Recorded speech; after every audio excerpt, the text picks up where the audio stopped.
Microfone por cut.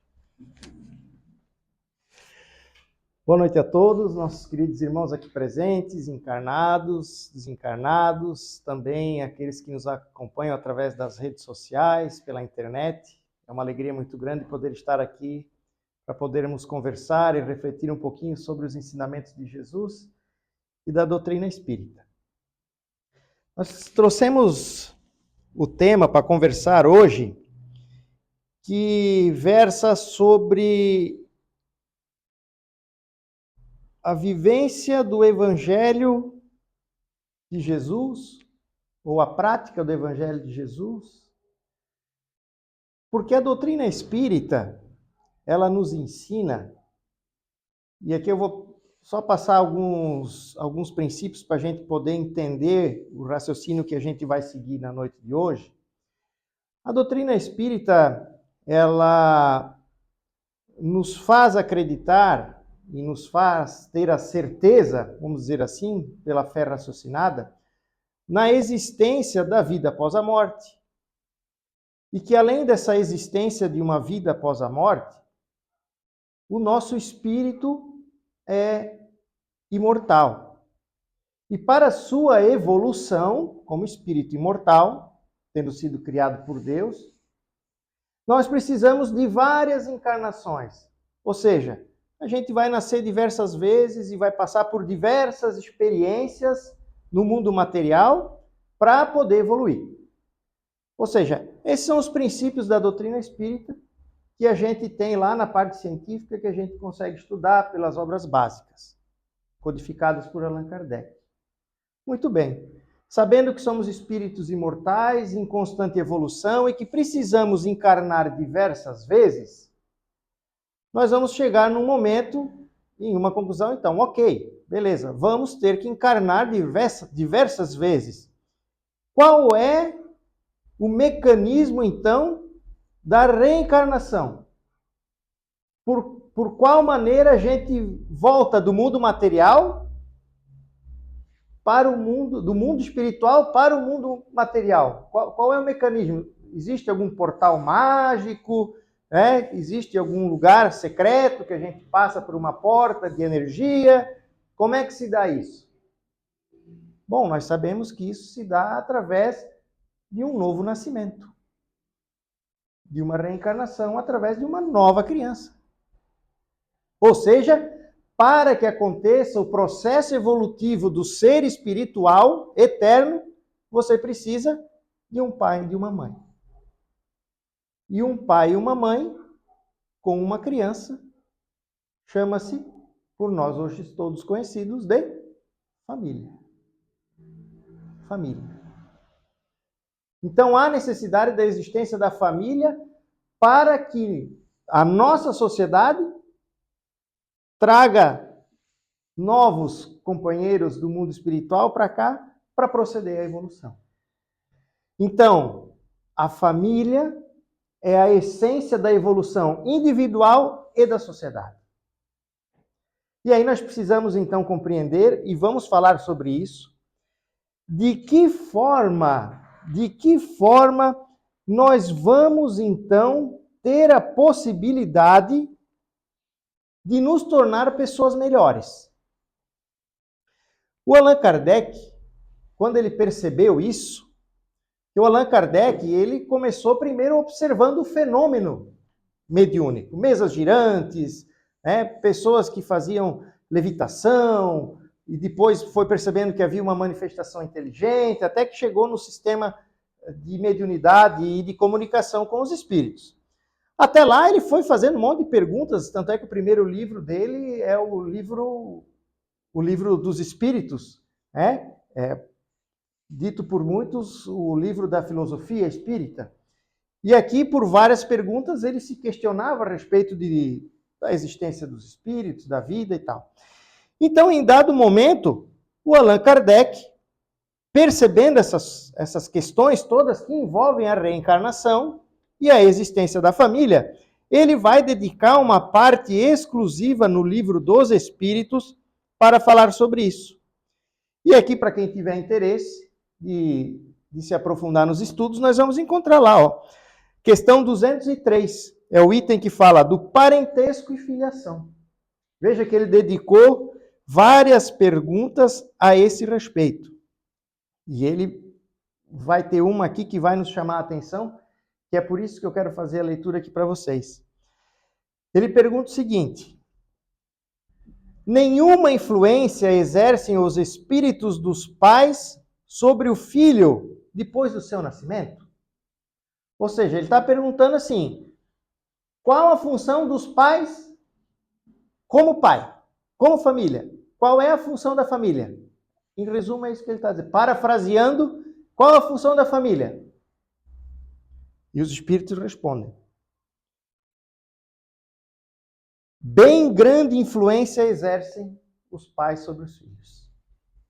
Conforme já dissemos, os espíritos têm que contribuir para o progresso um dos outros. Pois bem, os espíritos dos pais têm por missão, vejam só, missão, desenvolver o espírito dos seus filhos pela educação. Constitui-lhes isso uma tarefa. Tornar-se-ão, percebam, tornar-se-ão culpados se vierem a falir no seu desempenho. Não educou direito, deu problema, tem culpa no cartório. É o que estão dizendo aqui. Ou seja, se você quer ser um herói, quer ser um missionário, cumpra a sua missão cuidando da sua família, cuidando dos seus filhos. Muito bem. Essa é a primeira dica que vem aqui. Mas isso é muito mais complexo do que parece. Só lendo assim por cima é fácil. Mas nós vamos chegar lá. E o Kardec, ele vai fazendo aqui as suas indagações e seus questionamentos a respeito disso, até que ele então chega num momento, ele professor como era, um educador, um pedagogo, ele então chega à conclusão que sim, tudo bem, nós temos que fazer através da educação das crianças para poder transformar elas e moldar elas. Ok. Mas para que a gente possa transformar uma criança em algo melhor, nós precisamos seguir um modelo. E aí na escola a gente fazia assim. Na segunda, terceira série, a professora passava no quadro, tem um quadro aqui, né? Desses quadro verde, né? Escrevia assim, né? A data, primeiro, siga o modelo. Aí ela escrevia alguma coisa, todo mundo tinha que copiar, geralmente no caderno de caligrafia para treinar a letra bonita. Aí ou eram os números, ou era uma frase, sempre era siga o modelo para você decorar e aprender a fazer direitinho. E o Kardec, como um pedagogo, ele sabe que você precisa ter um modelo para fazer as coisas. Serve também na cozinha. Ou você vai fazer um bolo, você não tem que ter uma receita para seguir o modelo? Não é assim? Né? A exceção dos churrasqueiros que só botam sal e tal, mas os pratos mais elaborados geralmente têm uma receita. E você segue a receita. E quanto mais você vai fazendo aquele prato, melhor você vai ficando. Ou seja, você vai incorporando. Então, seguir o modelo. E o Kardec, ele faz essa pergunta aos espíritos. Ele resolve fazer essa pergunta aos espíritos. E é a pergunta, eu digo, a mais famosa do Livro dos Espíritos, porque ela é a pergunta cuja resposta é a mais curta. A 625 do Livro dos Espíritos, o Kardec pergunta assim, né? Então, concluindo tudo isso que eu falei, o Kardec diz assim, beleza, já entendi. Mas qual é o tipo mais perfeito que Deus tem oferecido ao homem para lhe servir de guia e modelo? Resposta, Jesus. Muito bem. Está dada a receita. Siga o modelo, Jesus. Ensine Jesus para as crianças. Beleza. Como você faz isso? Jesus também deu a receita do bolo. Nós temos, muito conhecido, a nossa famosa Bíblia, né? A Bíblia Sagrada, ou os livros evangélicos, cada um dá o nome que quiser. Mas a Bíblia que nós temos acesso, que tem o Antigo Testamento e especialmente o Novo Testamento, lá nós vamos encontrar muito ensinamento sobre Jesus e sua vivência. Contudo, a doutrina espírita, ela vem nos complementar esses ensinos evangélicos. Dentre as várias missões da doutrina espírita, uma delas é resgatar o cristianismo primitivo. Porque assim, sempre a humanidade dá um jeito de dar uma desvirtuada, né? Sempre dá um jeito. E Deus também sempre dá um jeito de mandar, né? Quando a humanidade endurece o coração, ele dá um jeito de mandar alguém para dar uma aliviada, né? E são vários os exemplos que nós temos aí na humanidade. Então, nós vamos encontrar aqui o cristianismo primitivo. E temos que saber estudar com sabedoria, como já falei em outra oportunidade, e utilizar a doutrina espírita como um complemento desse estudo dos ensinos de Jesus primitivos, que é a essência do ensinamento dele. Então, nós vamos encontrar na Bíblia e nos ensinamentos da doutrina espírita, toda essa base complementar para conseguir compreender. Nós temos as obras básicas do Allan Kardec, que codificou o ensino primordial da doutrina espírita. Temos as obras complementares de médiuns famosos, como Chico Xavier, Divaldo Franco, entre outros. E lá nós vamos encontrar muito ensinamento para que nós possamos basear os nossos estudos a respeito da doutrina espírita. Então, eu quero trazer para vocês uma passagem que está no livro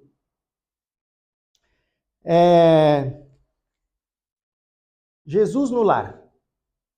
Jesus no Lar. Esse livro, psicografado pelo Chico,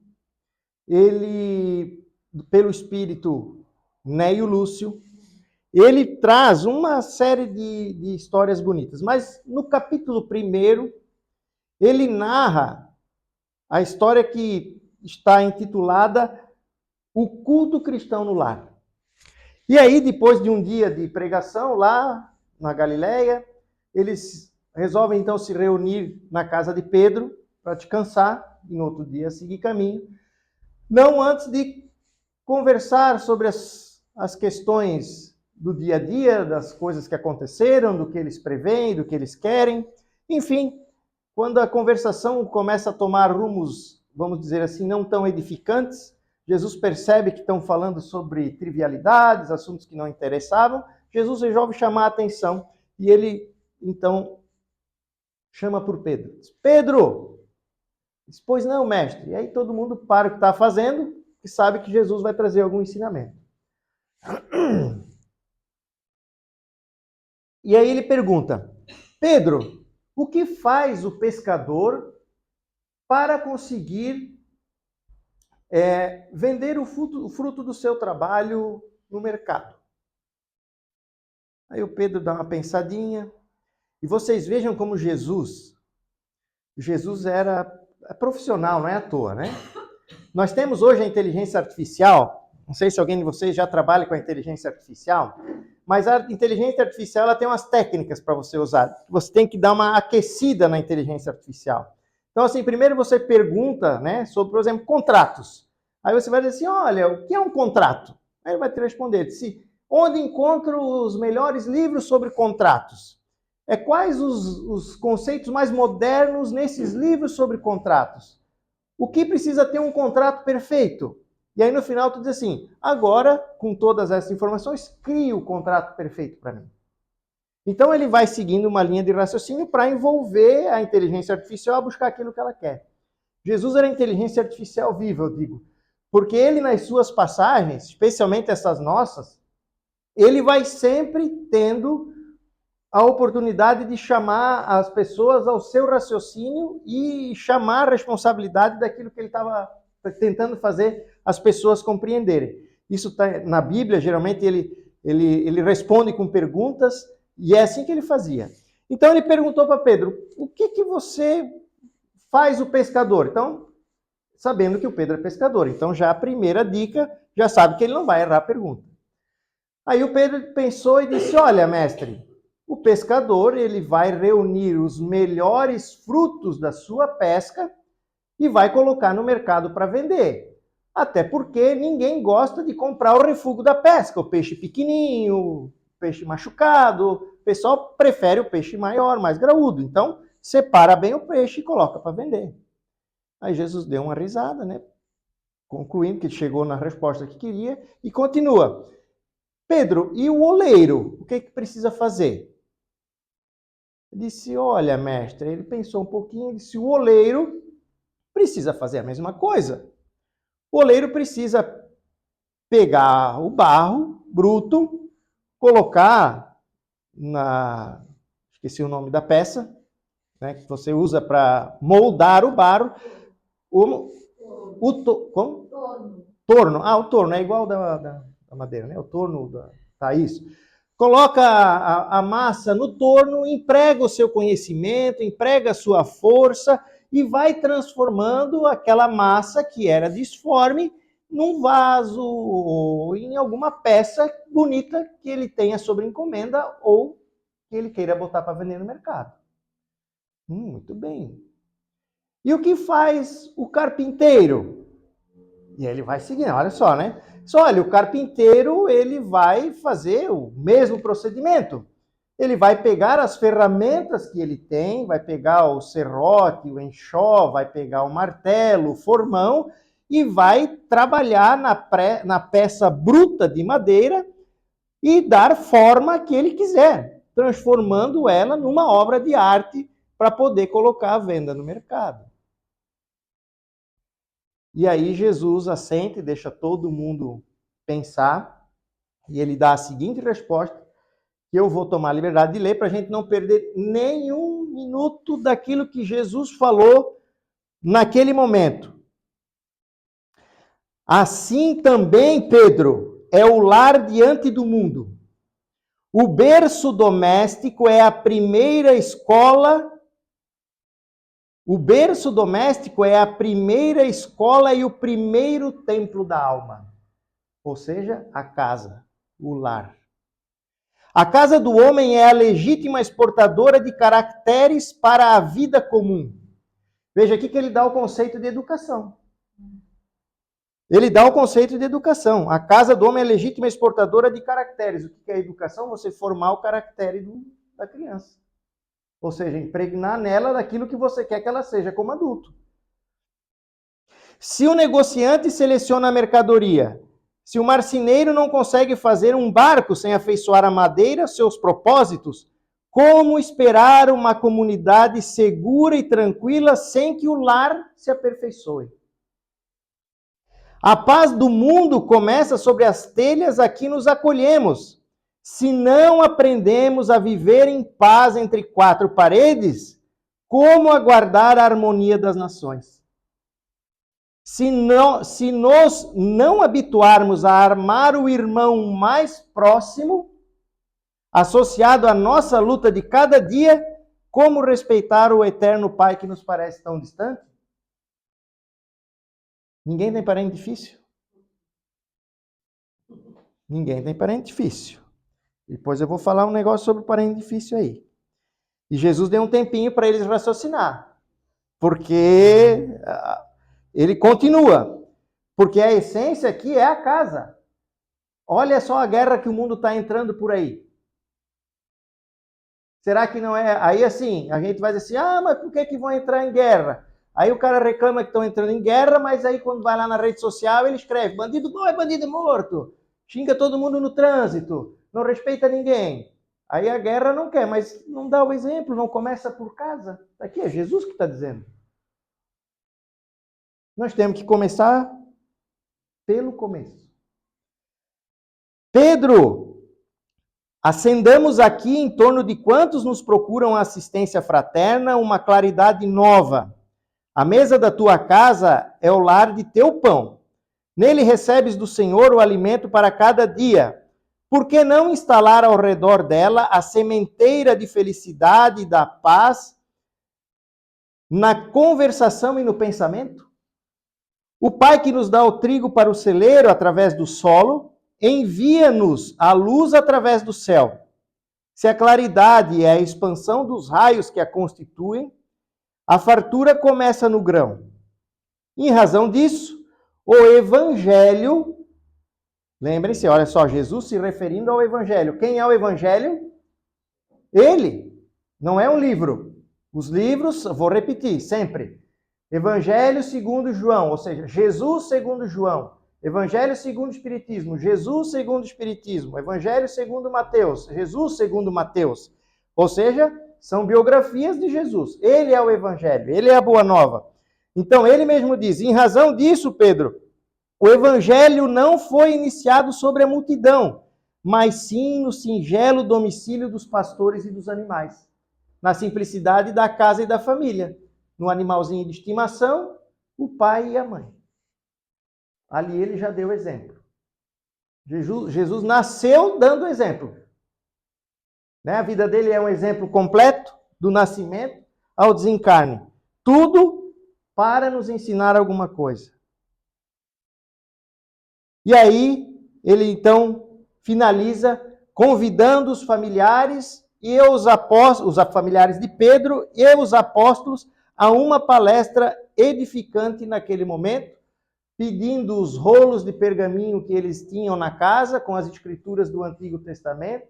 Jesus então fez a leitura e fez um comentário sobre aquela passagem evangélica, aquela passagem bíblica, e instaurou pela primeira vez o culto do Evangelho no lar. Então, Jesus nos convida a melhorar a nossa casa, melhorar a nossa família, através do culto do Evangelho no lar. E qual a importância disso? Qual a funcionalidade disso? Como podemos proceder? Vamos verificar. Vejam vocês o seguinte. Após Jesus, então, fundar esse primeiro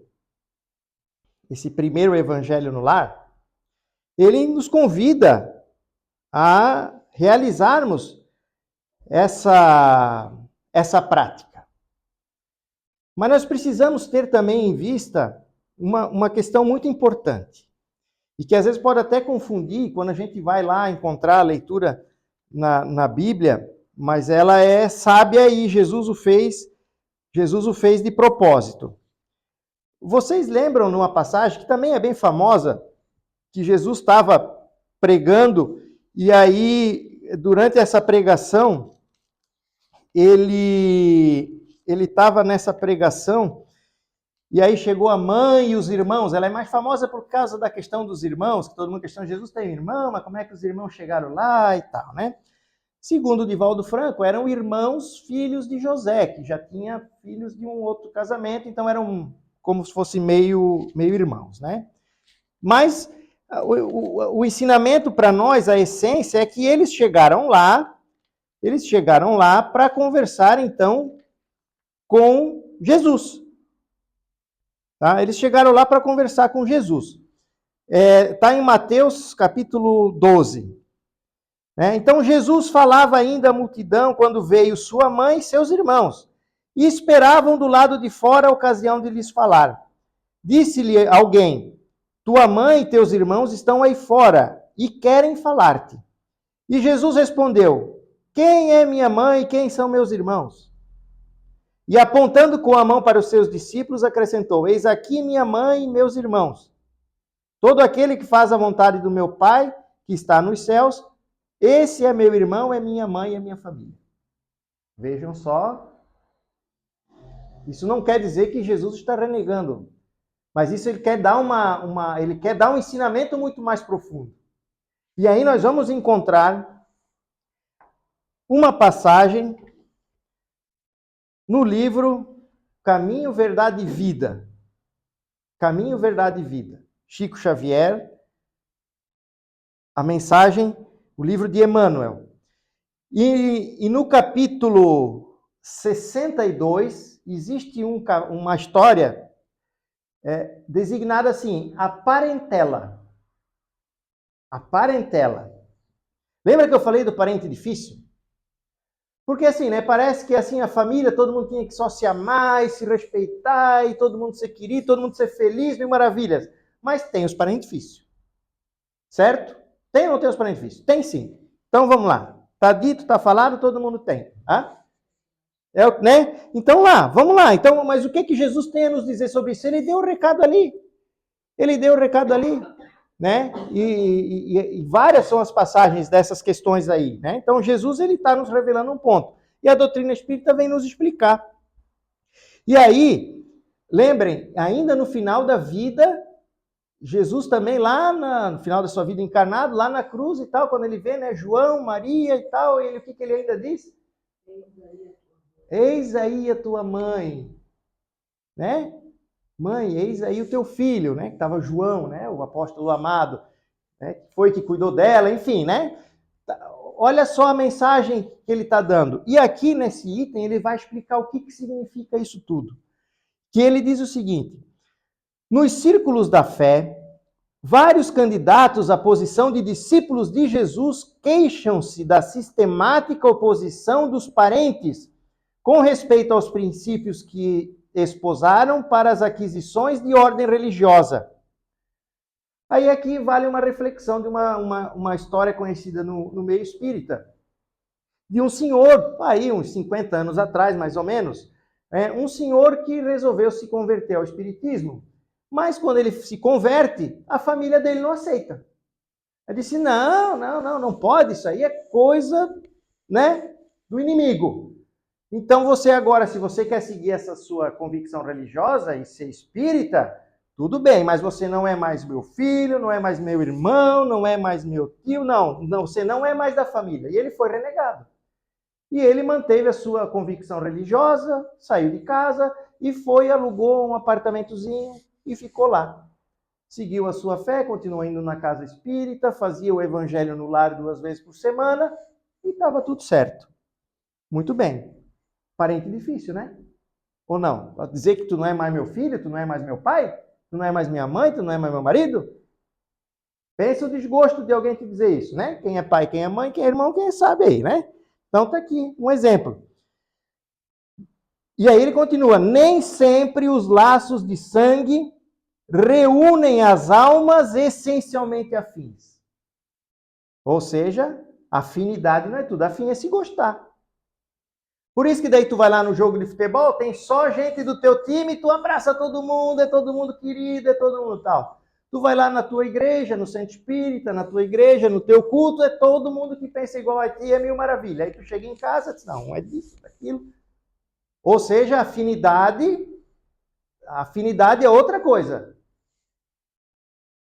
Frequentemente, pelas imposições consanguíneas, grandes inimigos são obrigados ao abraço dioturno sobre o mesmo tempo. Ou seja, nós sabemos que inimigos e pessoas não tão afins geralmente nascem sobre o mesmo teto para resgatar. Esse é o segredo do perdão. Perdoar e amar o seu inimigo. Perdoar e amar o seu inimigo é que está seu segredo na reencarnação. E razoável sugerirmos uma divisão entre os conceitos de família e parentela. O primeiro, a família, constituirá o símbolo dos laços eternos do amor. Ou seja, aqueles que são afins. Tem muito amigo teu de trabalho, amigo teu de futebol, amigo teu de igreja, de centro espírita, que tu gosta mais do que o teu parente, não é verdade? Geralmente o melhor amigo da pessoa não é o irmão, não é tal. Às vezes é. Mas você tem os amigos fora. Essa é a família que está dizendo aqui. São os laços espirituais de afinidade que te unem a outras pessoas. Isso é a família. Já o segundo, que é a parentela, significa o cadinho de lutas por vezes acerbas, em que devemos diluir as imperfeições dos sentimentos. Difícil isso aqui. O que é um cadinho? O cadinho é um recipiente. Alguém de vocês já viu uma joia sendo feita, né, com ouro? Né, por exemplo, ouro ou qualquer outro metal. Você precisa fundir aquele metal dentro de um metal mais forte. Ou seja, um cadinho. O nome desse recipiente forte que aguenta calor, que aguenta pressão, é o cadinho. Ou seja, a parentela é o cadinho de lutas. Ou seja, você vai misturar o ferro, o cobre, o zinco, o ouro para transformar numa joia. Então, a parentela é esse lugar onde a coisa não é geladinha, tranquila, né? É um lugar fervendo, pulsando. Para quê? Para transformar numa joia. Então, a parentela, através do esforço, pode se transformar na sua família futura. Mas isso precisa ser trabalhado. E como que a gente vai fazer isso? Através do Evangelho no lar. Que é um método que Jesus nos ensinou para que a gente evangelize, para que a gente ensine a nossa família os ensinamentos de Jesus. Os ensinamentos de Jesus. E aí, como que nós podemos fazer isso? Exercitando. E aqui, o Emmanuel finaliza. A caminho de Jesus será útil abandonar a esfera da maledicência e incompreensões da parentela e pautar os atos na execução do dever mais sublime, sem esmorecer na exemplificação, porquanto assim o aprendiz fiel estará exortando-o, sem a palavra, a participar dos direitos da família maior que é de Jesus. Ou seja, quando ele diz aqui, né? Quando ele pede para que a gente abandone a esfera da maledicência. O que é maledicência? É a fofoca. É quando um vem falar mal do outro. Quando um vem falar mal do outro. E aí o Chico, ele dá uma dica de quando acontece isso. Porque dentro da educação, a gente, além de fazer as coisas de forma correta, você precisa saber como fazer a coisa correta. Porque também, assim, por exemplo, assim, vem um filho falar mal do outro. Vem um filho falar mal do outro. Pai, não sei o quê. Tu que vai falar mal? Porque não fica falando mal. Já sai brigando também, daí tu já briga, já perde a confiança. Então o Chico, né, amoroso por natureza, né, paciente, ele ensinou uma dica para esse tipo de situação em que a maledicência vai acontecer. Então, quando a pessoa vier para falar mal do outro, você escuta. Só que você tem que escutar com a intenção de escutar e não levar isso para frente. Não contar para ninguém. É difícil, né? Mas esse é o exercício que você tem que fazer. Para você ouvir, dar atenção àquele que está falando, compreender, mas não levar aquilo adiante. Então é uma dica que ele dá. Para que você, se depender de você, aquela maledicência ali não vai para frente. Isso vale para tudo, não só na família, vale no trabalho, vale na casa espírita, vale em todos os lugares. Então, essa é uma dica do Chico, ouvir e silenciar. Ouvir e silenciar. Então, o Chico, ele, muito sabiamente, nos deu essa dica a respeito de como devemos proceder. Existe uma passagem, porque a gente muitas vezes fala sobre o Evangelho, e aqui eu já vou entrar em sequência a dizer como que a gente deve praticar ele, mas há a importância de não só a gente estudar o Evangelho, mas praticar o Evangelho. Praticar o Evangelho de Jesus é muito mais importante do que conhecer ele, do que estudar, saber como funciona e depois na prática não fazer. E tem um livro bem legal que chama Lindos Casos do Evangelho. Ele é um livro, ele não é um livro psicografado, ele é um livro escrito, né? Inspirado, vamos dizer assim. Ele é do Ramiro Gama, que também é autor dos Lindos Casos de Chico Xavier, Lindos Casos de Bezerra de Menezes. E eu confesso que quando eu comprei esse livro, eu comprei pensando que ele seria um livro tipo Lindo Caso do Evangelho, como os livros, né, do Neio Lúcio, da Amélia Rodrigues, do Humberto de Campos, assim, que constassem passagens do Evangelho. Mas não, esse livro aqui, ele conta histórias do Evangelho no lar que a família do Ramiro Gama fez quando eles se tornaram espírita, durante vários anos. Então, esse livro aqui, bem no seu início, ele vai contando a importância do Evangelho no lar, vai falando e vai trazendo histórias, e ele traz aqui um exemplo da prática do Evangelho, independentemente do lugar da situação. Ele diz que certa vez ele encontrou um folheto, né, um folheto de uma igreja luterana, que contava essa história e ele resolveu colocar aqui.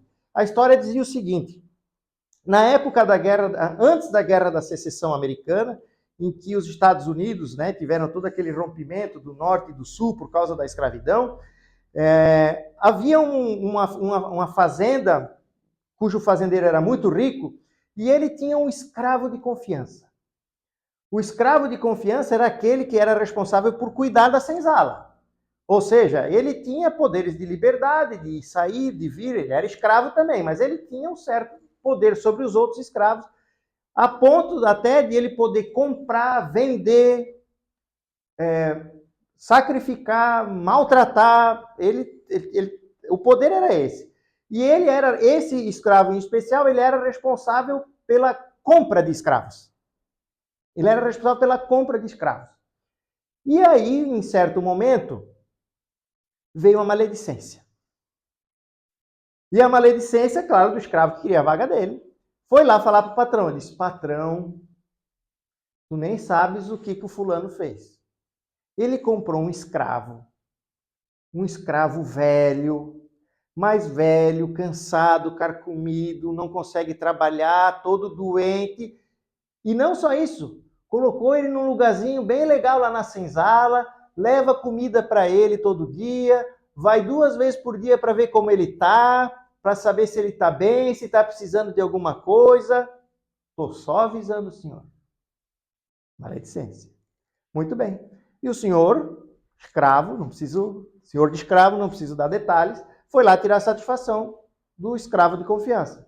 Disse: ô fulano, é verdade que tu fosse lá e comprasse um escravo e é velho, não consegue trabalhar, todo doente, todo arrebentado, estrupiado, e tu ainda fica dando comida e coisa para ele? Eu disse: sim, é verdade, meu senhor. Eu disse: tá, e por acaso ele é teu parente, que tu achou aí, que é teu pai, é teu avô, é teu irmão, teu tio, é teu parente que tu estás tratando com ele assim? Aí, pela riqueza de detalhes, eu também vou tomar a liberdade de ler para que a gente não perca nem um item da conversa entre o senhor e o escravo. Não, meu senhor, não é meu pai, nem parente, nem jamais foi meu amigo. Ao contrário, ele praticou comigo a pior coisa que se pode fazer com uma criatura. Foi ele quem me aprisionou na costa da África e me vendeu como escravo. E por que você o trata então com tanto carinho? Insistiu o senhor de escravo. Cuido dele porque o evangelho do Cristo me ensinou: não vos vingueis a vós mesmos. Antes, pelo contrário, se teu inimigo tiver fome, dá-lhe de comer. Se tem sede, dá-lhe de beber. Porque se isto fizerdes, o teu inimigo amontoará brasas vivas sobre a sua própria cabeça. Não te deixes vencer pelo mal, mas vença o mal praticando o bem. Ou seja, ele estava praticando na vida dele o ensinamento de Jesus. Não só conheceu, porque ele podia ter visto, né, ido talvez com o senhor na igreja, ou nesses casos, muitas vezes, era rezada a missa né, na própria fazenda, que tinham suas igrejas, ele escutou, que bonito, que legal, e eu praticava. Ele estava praticando. No dia a dia dele. Ia lá todo dia, dava comida, tudo bem. Ele podia ter comprado o cara e todo dia botar no pelourinho e dar uma chicotada no cara. Não podia. É a opção dele. Era a opção que ele tinha para escolher para fazer as coisas acontecerem. Muito bem. O Evangelho no lar é uma prática que nós, portanto, devemos instituir como um conselho de Jesus. Ele é um momento de reunião da família. Como funciona? O Evangelho no lar, você vai escolher um dia da semana, não importa, segunda, quarta, domingo, não importa se é de noite, de manhã, de tarde, se é domingo, 10 da noite, se é quarta-feira, 8 da manhã, se é quinta-feira, 3 da tarde. Você tem que escolher um dia que a família possa estar reunida, toda junta, para que vocês então possam dedicar de 20 a 30 minutos naquela semana para fazer o Evangelho no lar. E o que é isso? É algo simples, gente. Você vai pegar o Evangelho segundo o Espiritismo, vai fazer a reunião da família, pegar um copo com água para poder fluidificar, você vai se reunir e vai fazer uma prece. Vai fazer uma oração simples. Não precisa ser uma prece decorada, não precisa ser uma prece simples, uma oração espontânea. Uma das pessoas faz a oração. Depois da oração, pega o Evangelho, segundo o Espiritismo, faz a leitura, começa do começo e vai até o final. E aí você lê 1 ou 2 páginas, faz um comentário sobre aquilo. Aproveita a oportunidade. Os casais não têm as suas DRs, não se discute a relação. Então, se você precisa discutir alguma questão familiar, aproveita aquele momento. Pede a inspiração divina na oração, para que você possa discutir, debater, não é brigar, é discutir, é conversar os problemas que estão acontecendo na família. Essa é a ideia do Evangelho no lar, para que você possa, com aquele parente difícil, fazer o estudo, ter os ensinamentos. Então não tem segredo. É uma conversa, é ler o Evangelho de Jesus, né? Fazer sempre isso em voz alta é importante, depois vou explicar por quê. Faz aí a leitura em voz alta, faz o comentário, se alguém quiser falar alguma coisa, às vezes alguém quer tirar uma dúvida, alguma angústia que está tendo comigo, às vezes os adolescentes, né? Os jovens que estão em casa, estão com alguma dificuldade na escola, na faculdade, no trabalho, é o momento de conversar. Esse é o momento de ter Jesus conosco para enfrentar essas dificuldades, internas ou externas que afetam a família. Evangelho. Ao final, faz uma oração, agradece pela oportunidade, pela vida. Pode fazer oração pelos parentes que já desencarnaram. Se tem algum parente que está doente, que está internado, algum amigo que você quer fazer uma oração para ele melhorar, para ter alguma coisa. Isso que é o Evangelho no lar. A simplicidade. Meia hora por semana. Nós perdemos mais tempo no Facebook, no WhatsApp e no Instagram por dia do que vou fazer uma vez por semana o Evangelho no lar. Então, é essencial que os cristãos façam isso. Todos os cristãos. Não só os espíritos. É um ensinamento de Jesus. É importante que se faça. E aí vocês lembram a história que eu estava falando daquele senhor que se mudou e foi morar sozinho numa pensão, ficou abandonado pela família, ele um dia desencarnou. Desencarnou, foi para o mundo espiritual, chegando lá, foi resgatado pelo mentor espiritual dele, o pessoal da casa espírita que o conhecia, resgataram e levaram ele para um posto de socorro, para ele passar pela transição do desencarne. Depois levaram ele, então, para uma colônia espiritual e lá ele ficou se recuperando. Até que um dia o mentor espiritual dele chegou e disse assim: "Ô, meu amigo, tudo bem? Vim aqui te avisar que daqui 2 dias tu precisa estar preparado, arrumadinho, na beca, porque você vai receber uma homenagem." Ele disse: "Como assim receber uma homenagem? Eu não conheço ninguém, a minha família me renegou, e como assim uma homenagem?" "Não, uma homenagem. Te prepara que daqui 2 dias tu vai saber." E aí ele ficou aquela dor de barriga, o que será que vai acontecer? Meu Deus, uma homenagem, o que eu fiz? Ou será que vai ser alguma coisa, um júri, vão me condenar alguma coisa?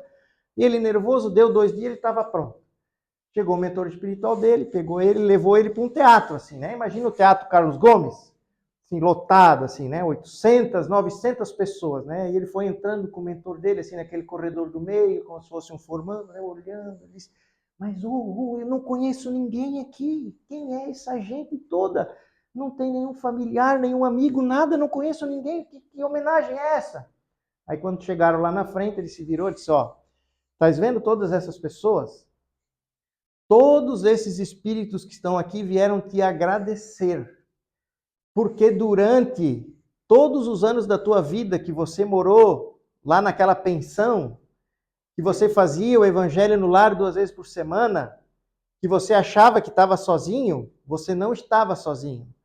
Nós aqui da colônia levávamos sempre espíritos que precisavam ouvir a mensagem que você tinha programado para estudar naquele dia e levávamos essas pessoas até lá para ouvir. E eles todos se beneficiaram com o seu evangelho no lar, ouviram a mensagem, se converteram a Jesus, perdoaram aqueles que precisavam perdoar e hoje estão aqui para te agradecer. E deram uma homenagem a ele.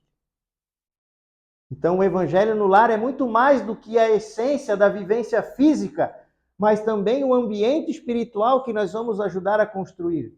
A proteção espiritual que o nosso lar vai ter.